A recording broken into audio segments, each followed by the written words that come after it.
Everybody say, praise the Lord. To God be the glory. Salamat tayo sa ating Panginoong Diyos. Itong year-end natin na samba ay nandito tayo na being sustained by God, preserved, blessed, and strengthened, and made us able na maka-endure not only until this year of 2024 but even till the end of the world. Bakit importante po yung ating endurance, no? Yung ating pagpatuloy na hindi tayo nawala sa ating faith and obedience sa ating Creator, sa ating buhay na Diyos, sa Kanyang mga banal na salita. Bakit? Basahin natin. Matthew 24 verse 13. Praise the Lord. But he that shall endure unto the end, the same shall be saved. Yes. Saved, ibig sabihin yan, to have the benefit of eternal life. Yan yung saved. So, pag sinabing he that shall endure unto the end, ito yung mga buhay. Buhay ito. So, minauna pala, yes, minaunang naligtas, yung be thou faithful unto death, you will receive the crown of life. So, yung nanatiling buhay na nag-endure hanggang pagbalik ni Lord Jesus Christ, the same shall be saved. The same shall be saved, meaning to say, shall be saved the same with those na nauna sa kanila. Kaya napaka-importante yung ating pagpanatili habang buhay tayo at hanggang sa kamatayan, faithful unto the Lord.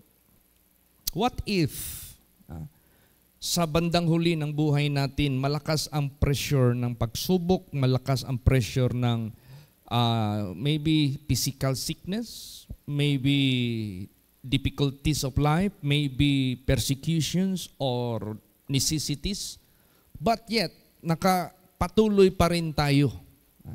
So, itong endurance na ating tinitingnan, this must be done at all means. No? Sa lahat ng, hindi lang kay naka-endure ka dahil you are blessed, naka-endure ka because your prayer were granted, your heart's desire were granted. Hindi lang. Kahit sa difficulty of life or situation, ang endurance, yung ating pagpatuloy, faithful and obedient sa ating buhay na Diyos must be done. Mangyari talaga. Basahin natin ang Matthew 10:22. Praise the Lord. And ye shall be hated of all men for my name's sake, but he that endureth to the end shall be saved. Yes. Itong statement ng ating Panginoong Hesukristo, posible din ito mangyayari doon sa mga naiwan sa rapture ba? They miss the opportunity to be included sa rapture. And na-realize nila ang importance sa kaligtasan after the rapture na. So meron sila ngayong tinatawag na chance pa. At itong pinaka-peak na status ng Christians na lahat ng tao mag-persecute sa kanila. Pero meron pa silang pagkakataon na manindigan till the last drop of their blood. Maligtas pa rin sila. Praise the Lord.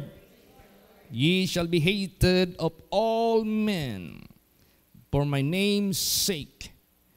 But he that endureth to the end, this shall be saved. Para bang tatlong ano ito tatlong stages or phase, no? First phase, yung mga namatay till death, resurrect yan sila in the first resurrection, save sila. Then yung natiling buhay pa na faithful, pagbalik ni Jesus, caught sila, sakpan sila o nadatnan sila, pagbalik ni Jesus, faithful, sila yung in a twinkling of an eye, shall be changed and shall be caught up into the heaven. At itong third, yung grabe na ang pressure ng Antichrist, no? Yung batas na tinatawag na be beheaded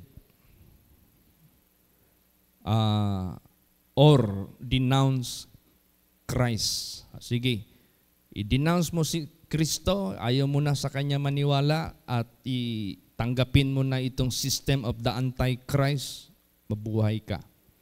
O magpapugot ka ng ulo dahil i-retain mo yung faith mo kay Lord Jesus Christ, then that is your choice, therefore be beheaded. Yan na, ma-endure mo yan ba? Kahit lahat ng tao nag-hate na sa iyo. Yan na yung last stage. Praise the Lord. So, pero nasa first stage pa tayo. Why we wait for the third stage which is so difficult for us to be saved? Bakit hintayin pa natin yun? While i-grab na lang natin itong first stage na be thou faithful unto death. Praise the Lord. Either, hindi natin alam kung babalik si Jesus, may buhay pa sa atin. Kasi halos magkasabay yung first resurrection at saka yung rapture. Mauna lang yung first resurrection.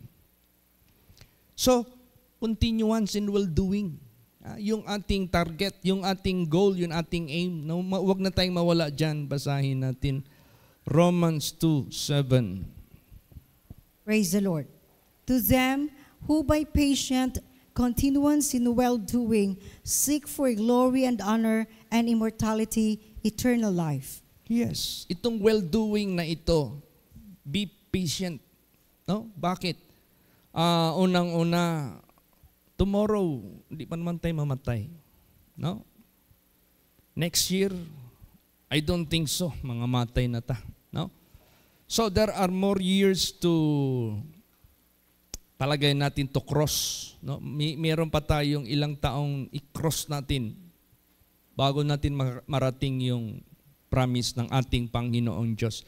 So we need patience in continuance, in well-doing, or in continuing doing good. Kailangan tayo magkaroon ng patience. Be patient. Praise the Lord. Kasi nandito pa tayo sa laman, we are vulnerable to commit sin by temptation.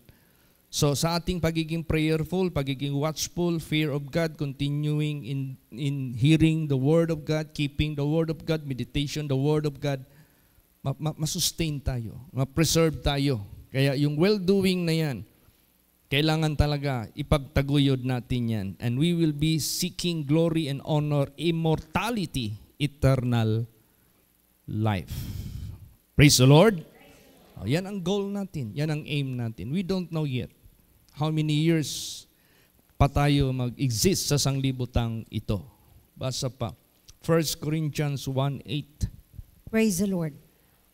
Who shall also confirm you unto the end, that he may be blameless in the day of our Lord Jesus Christ. Yes. Kailangan blameless na tayo. At that being blameless has confirmation.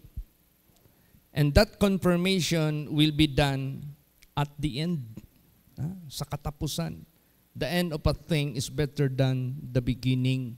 So yung pinaka-end, ang pinaka-critical dito.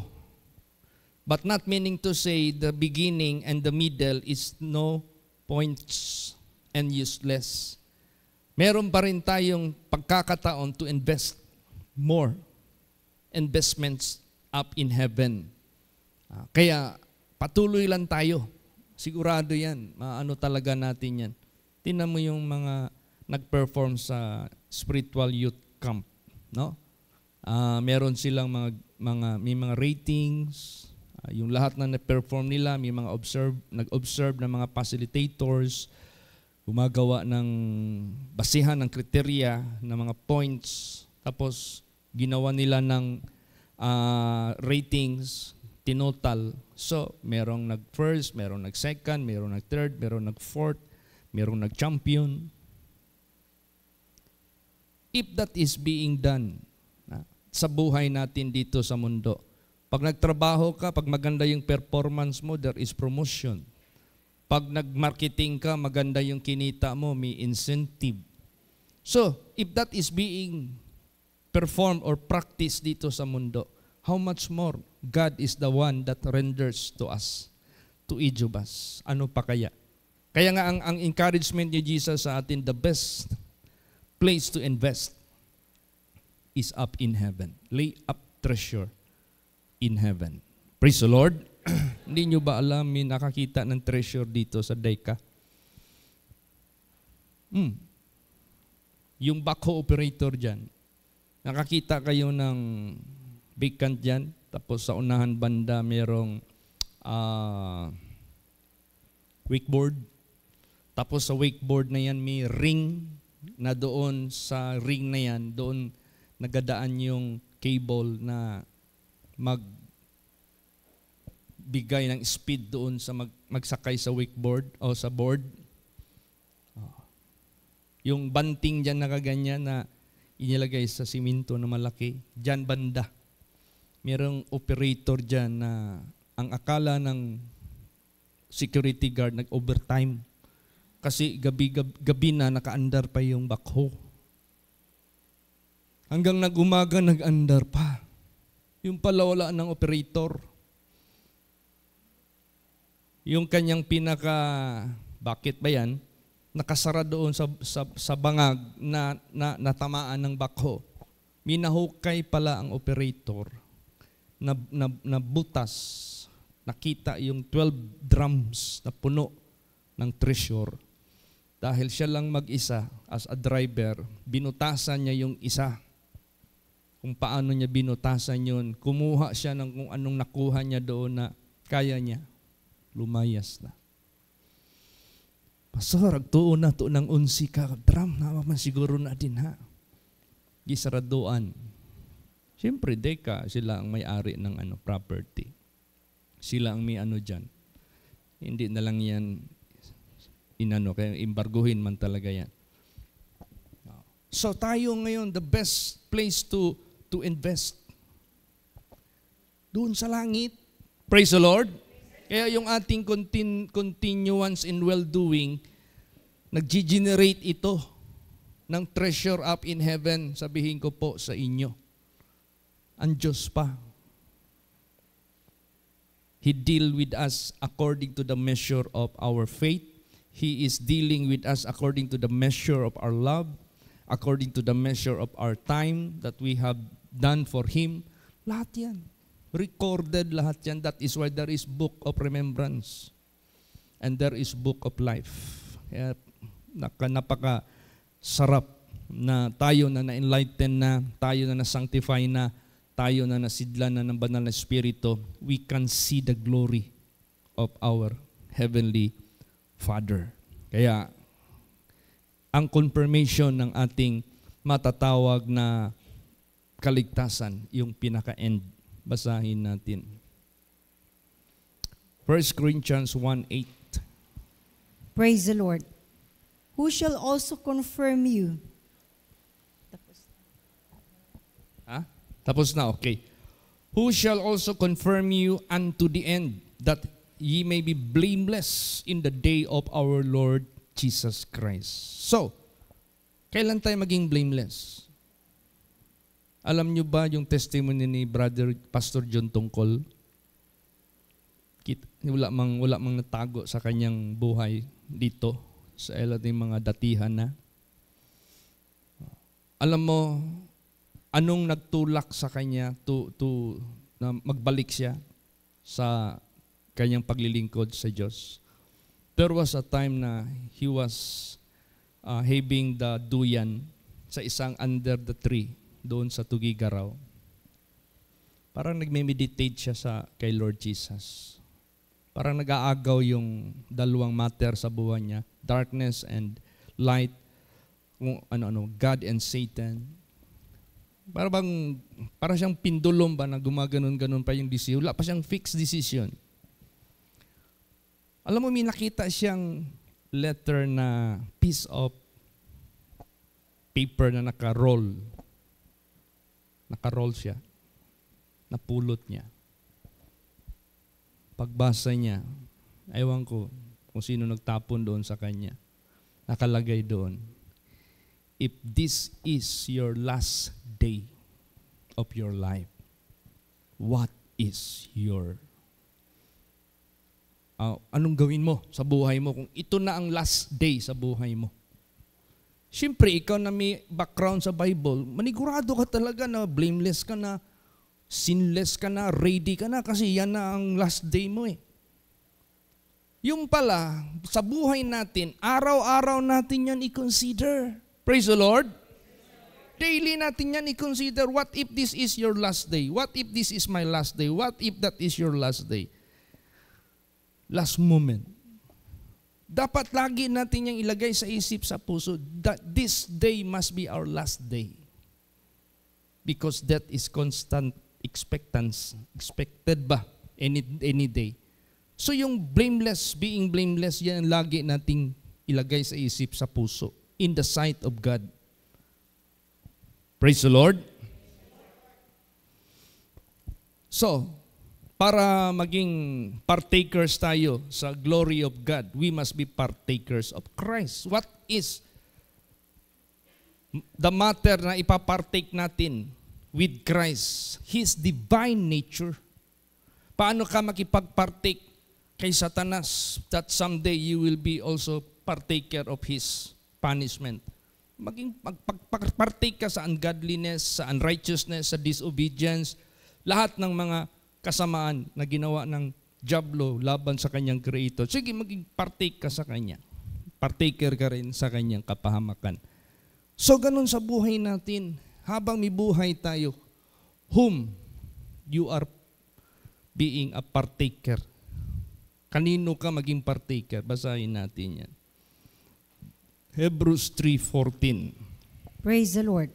For we are made partakers of Christ, if we hold the beginning of our confidence steadfast unto the end. Yes, we are made partakers of Christ. Are you being made partaker of Christ?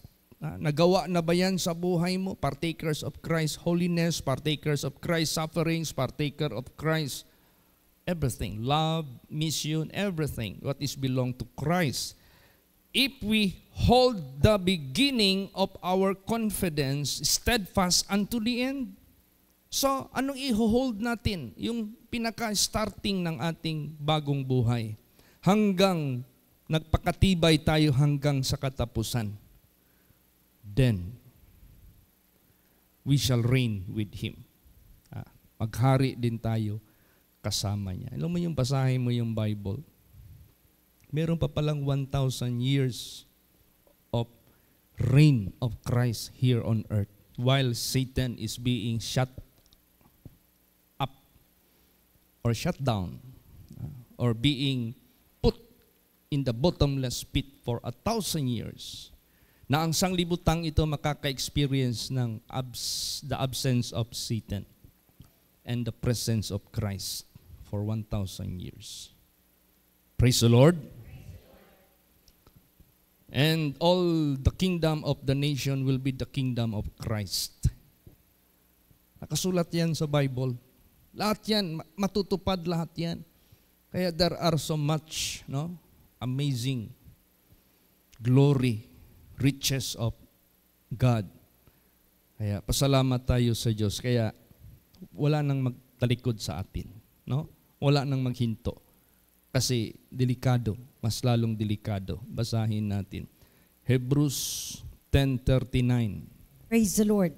But we are not of them who draw back unto perdition, but of them that believe to the saving of the soul. Yes, hindi tayo katulad sa iba o sa karamihan na tumatalikod papunta sa kapahamakan.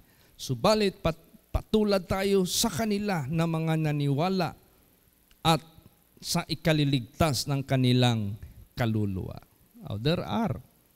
Marami yan dito sa Bible by faith na naka-endure sila unto their salvation. Yun ang ating tutularan. Praise the Lord. Wala nang balikan sa kasalanan sa kasamaan. Pasalamat ako kay Paybe na kahit yung buhay niya, she is alone in her work in Edmonton. Kasi nahiwalay si Paybe. Dati nag-aral siya sa Calgary. And she used to go home. Kanila Tita Edith niya. And it so happened after natapos siya sa pag-aaral doon, na-hired siya related sa kanyang kurso na natapos. Hindi niya pwede yung tanggihan kasi isa yan na requirement sa kanyang pagka-PR. Doon siya sa Edmonton ngayon na hard. Kung ida-drive niya yan, nasa almost 2 hours? 3 hours? Kung ida-drive niya yan, 3 hours. Minsan kung magsimba yan sa Calgary at meron silang tinatawag na mahabang bakasyon. Mahaba na yung 3 days na bakasyon doon Precious na yan sa kanila. Holiday ba? Punta yan siya sa Calgary, mag-drive alone. Minsan makita ko na lang yung niya, magbibideo sa kanyang driving. Because, Pebs, careful, prayerful ka. Kasi, since na natikitan siya ng 4 na overspeeding, kaya nadala. Yung sweldo niya halos ubos doon. Imagine, magkano yung penalty, siguro 150 per 1 ticket. Perting mahala. Pero to God be the glory, at least na-sustain siya, na-preserve. Pati yung ating Canada congregation, rumarami na sila doon. Marami na mga onliners, nandun na si Pastora Edith. Praise the Lord. At good news, hindi ko ito nabigay sa inyo. Legal na ang holy place doon. Registered na po tayo doon. Amen. Praise the Lord. At support prayer kasi by 2027, doon kami mag-mid-year conference. Lahat ng mga pastors magbiyahe doon. Legal na tayo anuhin mo lang yung mag-execute ng invitation yung natin, church natin doon kasi license na tayo doon. We have our churches in the Philippines and we decided to make Calgary as the venue of our mid-year conference. So we invite these pastors from the Philippines to come over here. Walang mahirap. Financial, no problem. Mag-innovate na tayo sa Panginoon. Praise the Lord. Hindi tayo manatili sa Alam niyo ba nung una naranasan namin, minsan makaiyak. Sa hirap ng buhay, sabihin ko po sa inyo. Magbisita ako ng Jensan. In the middle of that journey, ilang hours pa yung biyahe namin noon sa hirap ng daan dyan. In the middle of our journey, marami kaming madaanan ng mga tindahan. We cannot even go down. Kahit 12:00 na, we cannot do that. Because we don't have money at that time. We have to reach our destination para ma-feed yung stomach namin. Dahil nag-innovate na tayo sa faith natin sa Diyos, to God be the glory. Kahit saan kami magbiyahe, marami man konti kami. Pag nasa oras, okay, Jollibee tayo.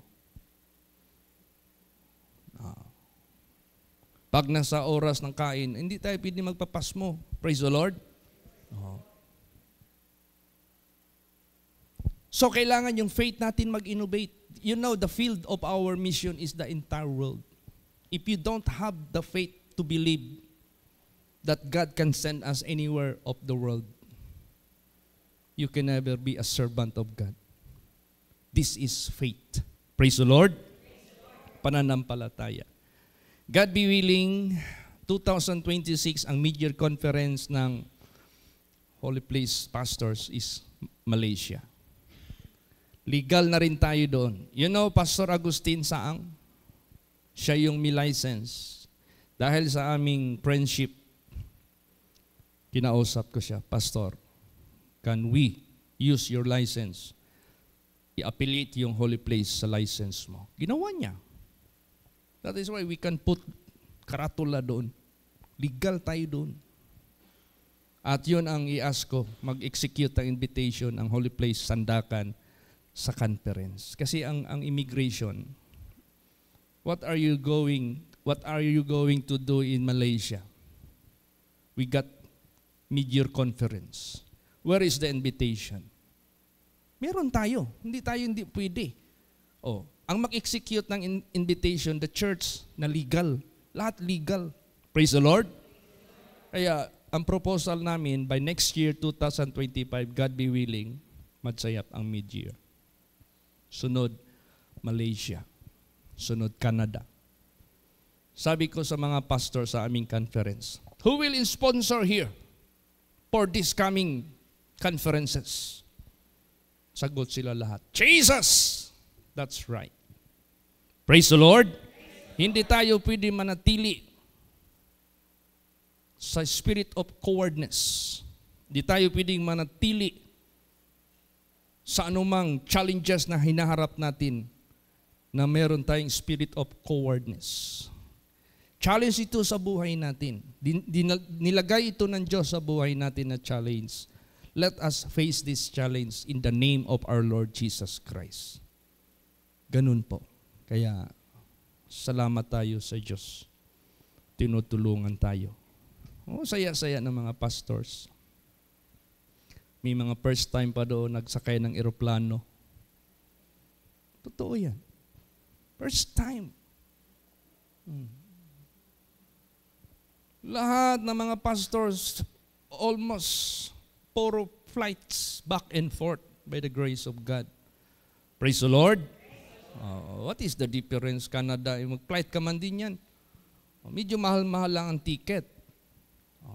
Who will sponsor? Jesus. He knows what to do. Nagplano pa lang tayo, He provided already. Pag sinabing provided, nakakamada na yan lahat. Praise the Lord.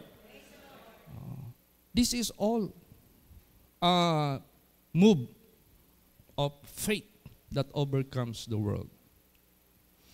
Sabi ko, this is the time for all pastors to go around the world. So that someday, somehow, ipadala kayo sa ibang bansa, if God will open the doors for us to go abroad, bringing the salvation kahit saan. At least yung mga pastors natin, alam na paano magkarap ng immigration officer. Alam na paano mag-check-in. That is one way na i-expose natin sila sa international flights because we are bound to go anywhere of the world. So, let's innovate our faith. Improve tayo lahat. Amen? Praise the Lord. Tinanong ko yung aircon man. Because aircon man, kaya mong ikabit yung aircon sa simbahan namin, magamit namin New Year, ngayong New Year. Sabi niya, ay pastor, yun ako na kaya, pastor. Kaya magbuslot pa ta, magkabit pa ta, kay split type eh. Hindi namin simulan ng misis ko. We have to start by ourselves. Praise the Lord. And let God do the rest. Bahala ng Panginoon. Sabi lang tayo ng sabi, ula kang first step of faith. So sabi ko, sige, palipasin na natin tong New Year, mag-start ka na. Ng first week of Pag sinabi natin, you have to take the first step of our journey toward that project. Praise the Lord. By faith. By faith talaga yan. Kikilos yung power ni Lord Jesus Christ. Yung ang parsonage, nag-start kami niyan. Hindi basta-basta. Pero buo yung faith ko. Sabi ko, God be willing, mag-inaugurate tayo dyan, blessing, May 16. God's will. Praise the Lord. Itaon ko na lang sa birthday ko. Bitahin ko lahat Davao congregation. Mag-ano tayo dyan. Kanina, first time akong nag-copy dyan sa second floor. First time. Dala ako ng yung monoblock na plastic. At itinaon ko na dyan si Pebby. Kasi sabi ni Brad Bernard na, Pebs, pagdating mo doon, sabihin mo si daddy mo, you say hi to the personage. Mag-hi ka doon sa personage. Sinama ko si Pebby. Itong lahat, no? Itong lahat, katulad sa akin, ang daming nag-propose sa akin na international pastors, Pastor, someday I'll be visiting your church. Dapat meron tayong matatawag na hospitality na mapafeel. Alam mo, hindi nyo ba alam, magpunta ako sa Malaysia, Pastor Agustin Saang, never let me go, never let me exit the country without sleeping even one night in the residence. Oh. Ano yan? Hatid sundo yan. Tapos mag-love pa yan. Grabe, sabi ko, Lord, if I experience this kind of treatment, why? Why I cannot do this to my fellow? Meron akong mga pastors magbisita dito. At least, alam nyo naman ito, maganda na ito eh. It is my heart na ma-accommodate ko din sila in such a way na inyong pag-accommodate din sa inyong bahay. Almost our houses are air-conditioned. Why not? We will make it here, the house of God. Praise the Lord. Gawin natin ito. If we go into our houses, we can feel the comfort because of the air-conditioned system. How much more shall we not make more comfortable the house of God wherein we used to come to worship God? The more. So this is now the time. Ito na yung time. Ito na yung panahon. God will bless us and provide all necessary things. I believe after matapos yung parsonage, the next project is the big house, the big church. Praise the Lord. Big church. Yan ang sunod. Baka may tinatago ka dyan, Pastor. Hindi ito tinatago. Jesus is being exposed that He is the great provider. Jesus is being exposed to the world that He is the owner of everything. As long may challenge tayo. Challenge kasi sa atin Davao Congregation every June 15. Dami nating bisita. No. Alangan maging talawan tayo niyan. Hindi na natin ipustro yung big church. Manatili tayong puno dito. Nag-awas-awas na tayo. Oh. Paano yan, Pastor, kung mapuno na naman yan? Well, di ba ang opportunity binigyan ng Diyos sa atin is unlimited? Praise the Lord. It's unlimited. As long as our objective is save and save and save more souls. Namit ako sa palengke. Recognize me. Di ko siya na-recognize. Sinuhaan ko si Pastor Dodong, magpapirma lang ng deed of donation sa mga anak dahil patay na yung papa na nag-donate. Parang aninaga niya ako, sabi niya sa akin, ano yan siya merong pwesto dyan sa Agdaw na prutas. Pastor, ikaw ba na? Sabi ko, kinsa man pastor imong gipasabot nga ako ni. Siyempre, baka may iba yung iniisip niya. Baka kamukha ko lang. Ikaw ba si Pastor Chito Mojares? Di ba imong asawa si Pastora Joy? O Sister Joy?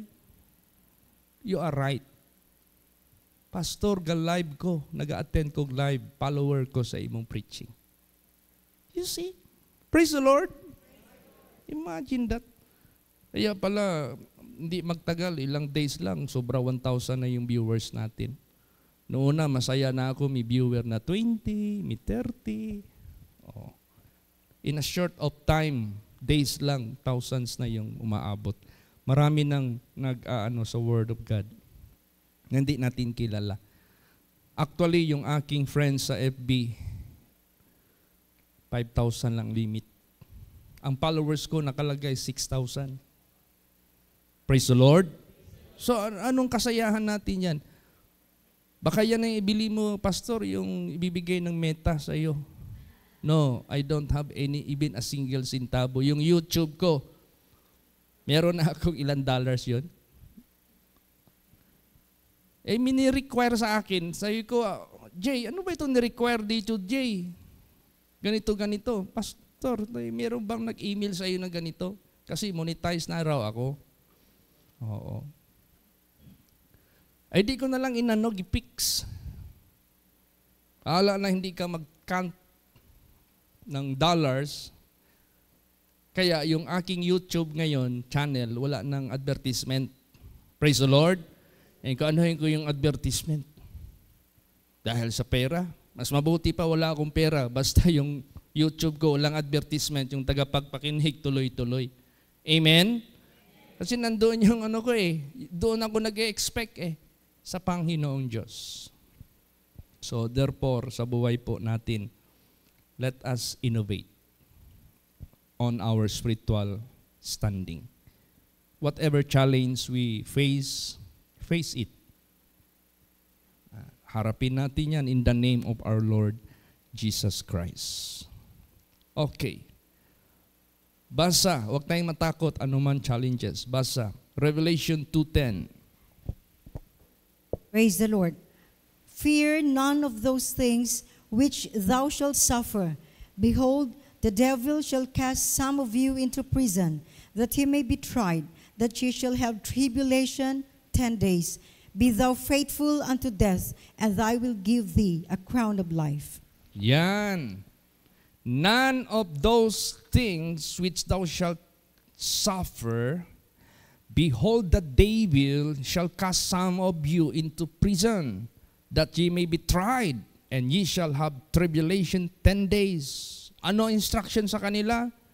Ganon din ngayon sa atin, whatever challenges, whatever temptation, be thou faithful unto death, and I will give you a crown of life. Praise the Lord. Kaya, ganon. Magligtas tayo ng magligtas ng marami pang kaluluwa. Yung mga victories na attained natin by Jesus Christ, this is a very good testimonies sa mga tao. Meron pala akong binisita sa ospital. There was a time my ate Christy notified me. Chit, nagbisita kami kay Agaw Bibot. Babae ito nasa hospital. Grabe. Agaw buhay daw. Gusto ko magbisita. Siguro sa kabisi ko, nakaligtaan ko, nag-message yung anak sa akin. Tito, anhi karon sa hospital, kay si mama agaw buhay na. Wala ko'y laing nahinumduman. Kay nangutana mi, kay ang pamilya pala alirong na digto. Sige, naghilak ba? Kay, wala na agaw buhay nga Ka-oxygen. Nangutana na pamisahan na banig pare. Siyempre, basta Katolik kasi sila Pag yung in the point of death, ang isip nila, pamisahan sa pare. Ang bawat isa nagsabi, wala pa. May isang anak doon. Ay, si Tito Chito. Ako daw ang na-remember niya out of all. Nag-text sa akin. Tito, si mama, critical na. Nanugo na gyud sa amo. Nya na namidirita na naigsoon. Sirit na ko dito. Man ako karon diha. Punta ko doon sa Kita ko talaga, iyakan na sila hinawakan ko yung kamay ni Bibot. Kasi nagsisimba yan sa Matina, naalala niyo yan Anak yan ni Tia Vic, taga Talumo. Hinawakan ko yung kamay. Tapos nilapit ko yung mukha ko sa kanya. Bot, ayaw kalimti si Lord Jesus. Hugtay mong pagtuon niya. Di lagi ka mamatay. May nigawas akong baba. Praise the Lord. Lugwayan pa na imong kinabuhi. Prayan ko siya. Jesus name. Pag alis ko, sabi ng mga bata, Kuya, since na-prayan mo siya, hindi na siya naghingalo. Tapos nung 24 lumabas. Praise the Lord. Buhay. Si Wing Wing, nag-text sa akin, Kuya, meron naging sign ng kandila si Tita Bing, yung kapatid ni Bibot ba? Biko wala man ako in-inform na namatay si Bibot.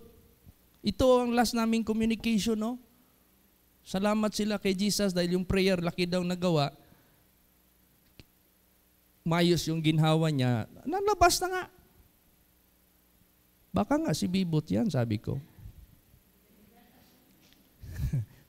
Pero ano yan, Wing? I-confirm mo nga yan. Sino yan? Nag-reply sa akin si Wing, Kuya, hindi pala si Bibot, okay na si Bibot. Pinsan pala nila na hindi natin kilala. But I promise I will visit them. I want to make my business to them complete. Hindi lang kagalingan. I have to share the gospel for them. Praise the Lord. Tayo, mga anak ng Diyos, kung naka-endure tayo 2024, let us not leave behind our family. Do not forget to claim Acts 16:31. Amen? Praise the Lord. Hindi lang tayo nag-iisa na, I want to endure unto the end till I am saved. How about your family? Include them. Pasalamat nga ako because these are my families. First cousin ko ito sila. Basahin natin last verse. Acts 16:30 hanggang 31. Praise the Lord. And brought them out and said, Sirs, what must I do to be saved? And they said, Believe on the Lord Jesus Christ, and thou shalt be saved, and thy house. Yan. So yung mga unsaved natin na mga loved ones, don't stop nor give up our claim of this promise of God. No? Kilos sila lang yung power ni Jesus. No? Kung minsan di tayo pinapansin nila, pero time will come they can remember us of how God is working with us. Imagine, sa lahat nilang naisip, bakit ako pa yung tinawag nila.